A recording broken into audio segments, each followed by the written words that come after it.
Hello children, welcome to your science class. Today we are going to start our new chapter, acid, bases and salts. So fifth chapter my dear, acid, bases and salts. Are you ready to learn this chapter, right? Yes, very good. First of all, I will show you some substances here. Some substances. Look here. Lemon, tamarind, curd, vinegar, salt, sugar, baking soda and milk.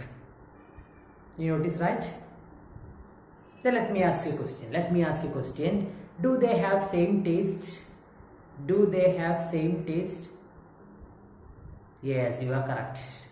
They do not have same taste, right? They do not have same taste. The next question. Which among these have sour taste, my dear? Sour taste. Yes, of course, you are correct, my dear. Here no, lemon, tamarind, curd, vinegar have sour taste, right? Sour taste. Because they contains acid. They contains acid, my dear. Okay, they have acidic nature. Clear here? Lemon, tamarind, curd, then vinegar. Vinegar have what taste? Sour taste. That's why they contain acid. They contain acid. They have acidic nature. Acidic nature. And what about the sugar? Yes, you know that. Sugar has sweet taste, right? Sugar has sweet taste. And salt, salty taste. And here now you can notice. Here now you can have baking soda. When you taste the baking soda, you can feel bitter taste, my dear. Baking soda has bitter taste because baking soda has base. Baking soda contains base, my dear. Baking soda contains base. Okay, it is basic nature. It has basic nature, baking soda. Clear? So baking soda contains base. So here you found that these four substances and baking soda. These four substances have what contains? They contains acid. And here baking soda contain what? Base. Baking soda contain base. Okay. From here you got the concept about you got the examples of acids and base, right? Acids and base. Substances which have acidic nature and basic nature. You got it right? Yes, very good. Now here I will show you. Here I will show you two substances. Look here.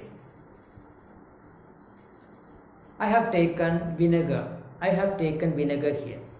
Now what is the nature of the substance? Yes, vinegar. Vinegar has what? Sour taste, right? So we can say that vinegar contains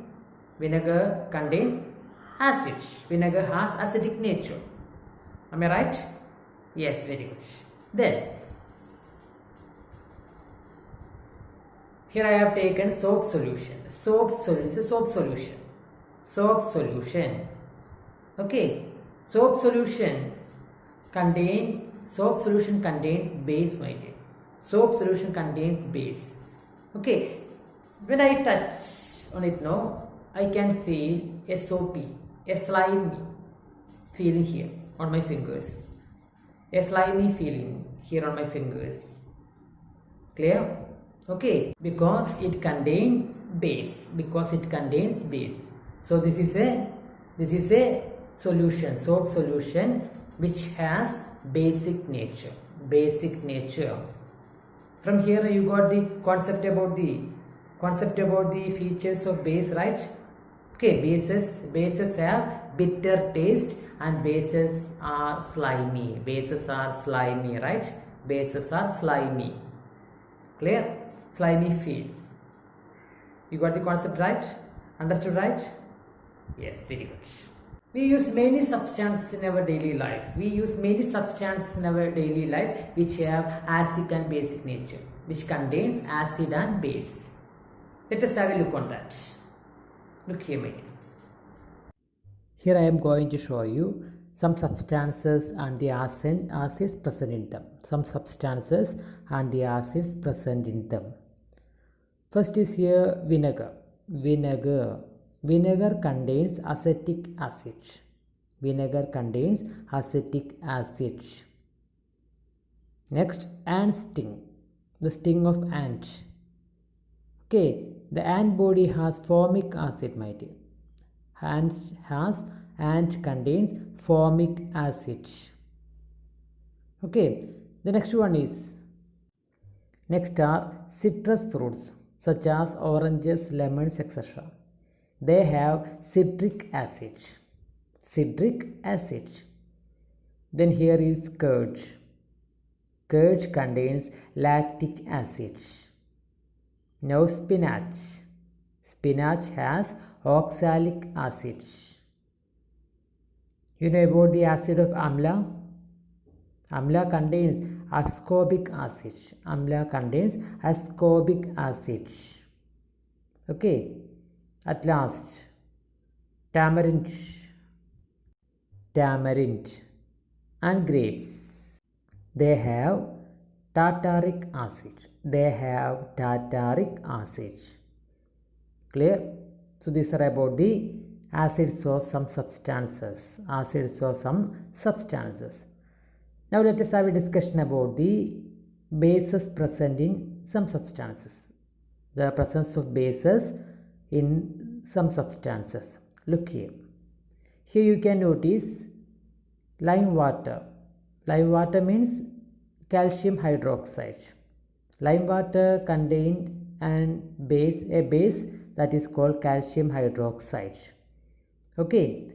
Then window cleaner contains ammonium hydroxide.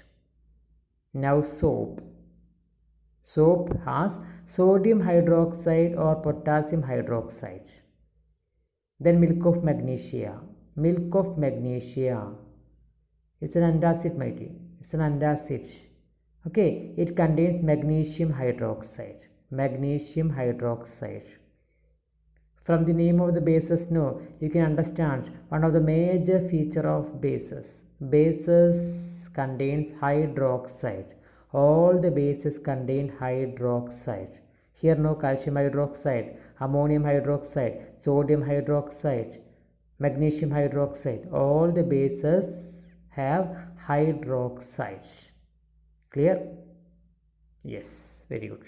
Understood about substances which contain acids and bases, right? Acids and bases. Okay, you got many examples for that. Very good. Okay, now listen. Imagine you have acid and base in your hand. I will take. You have one acid and one base in your hand. Okay, then how can you identify? How can you recognize this is an acid, this is a base?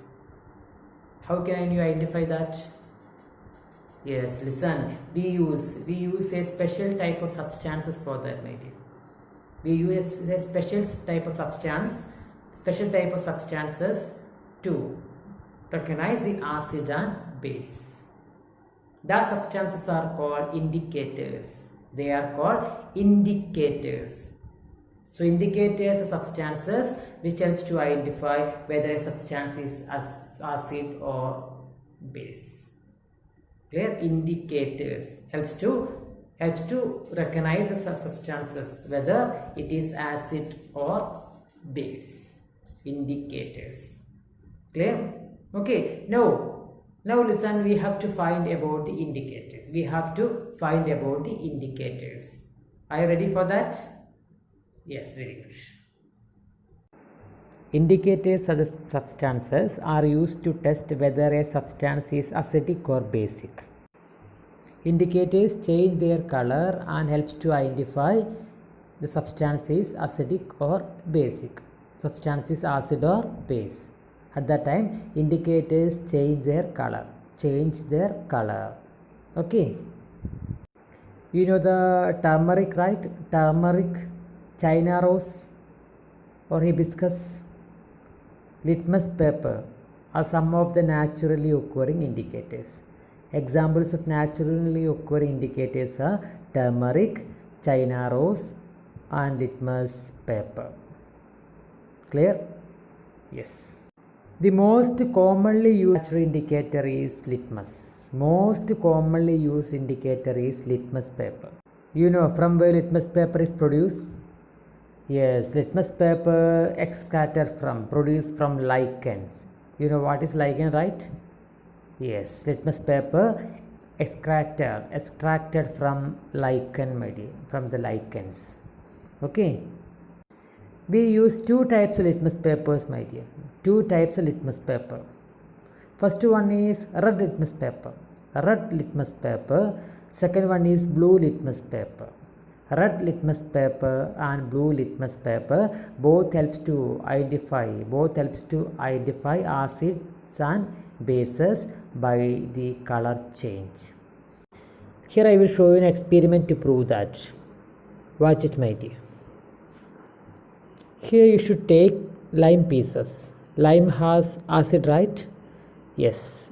And test with litmus paper, blue and red. Now you can notice here, no, the blue litmus paper turns to red, right? And nothing happened to the red litmus paper. Clear? That means in acids blue turns to red color. We prove here, no, in acids blue litmus paper turns to red color. In acids blue litmus paper turns to red color. Now next experiment. Watch it. Here we should take baking soda and mix it with water. Clear? Mix it well. Stir it well, my dear. Then take blue litmus paper and dip it in the solution. Blue litmus paper. Nothing happened here, right? Then take red litmus paper, dip into the baking soda solution. Here you can notice that red litmus paper turns to blue color, right? Red turns to blue color because baking soda contains base. Baking soda contains base. Here we prove that in bases the red litmus paper turns to blue color. In bases red litmus paper turns to blue color. You got it right? Understood? Yes, very good.